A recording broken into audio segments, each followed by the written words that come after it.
Սիրելի երևանցիներ, սիրելի իմ շատ սիրելի հայրենակիցներ, այսօր ճիշտ է, մենք չպետք է, այսպես ասենք, հավաքվեինք այստեղ, այս իրադարձության կապակցությամբ,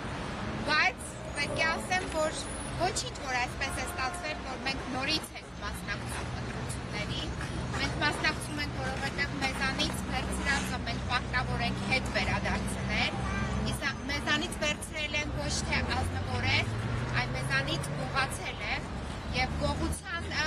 պետք է հաջորդի պատիժ, մենք եկել ենք և ասում ենք, որ այո, մենք նորից առաջադրվում ենք, Ստեփան Սամարյանը հայտը ներկայացրել է հաղթանակի համար, ասում է, որ գալիս է և վերականգնելու է այն հաղթական ճանապարհը, որը պարտավոր ենք մենք անցնել բոլորս միասին, գալիս է և ասում է, որ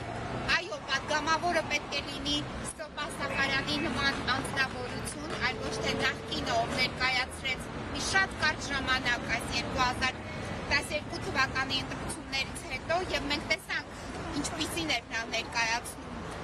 մեր բնակչությանը ազգային ժողովում, մենք ասում ենք, որ այլևս նման մարդիկ չպետք է ներկայացված լինեն ազգային ժողովում, այլ պետք է ներկայացված լինեն ազնվագույն քաղաքացիներ, ովքեր հետապնդելու են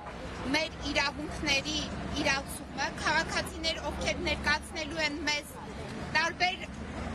ատյաններում, ովքեր ներկայացնելու են մեզ արժանավույնս, այլ ոչ թե գալու են ազգային ժողով, ստեղծելու են կոճակները և ընդհանրապես ձեն չեն հանելու և մեր քաղաքացիները հետո պետք է տարիներ շարունակ դիմումներ գրեն իրենց և չստանան այդ դիմումների պատասխան։